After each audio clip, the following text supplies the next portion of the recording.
orang-orang yang tahu lagi Easy pembasmi lipas ni apa, Easy pembasmi lipas dalam kereta kita boleh pakai dalam kereta, sometimes kita boleh pakai juga dekat dalam rumah.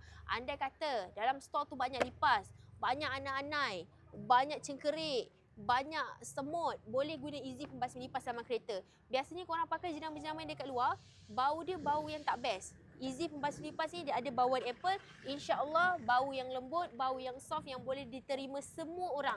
Especially orang-orang tua yang rasa kadang-kadang bau-bau spray ni bau tak best. Kali ni Easy pembasmi lipas dalam kereta keluarkan bauan apple yang soft, yang lembut, yang boleh membantu membasmi masalah bau hapak, bau kepam dalam kereta, dalam rumah.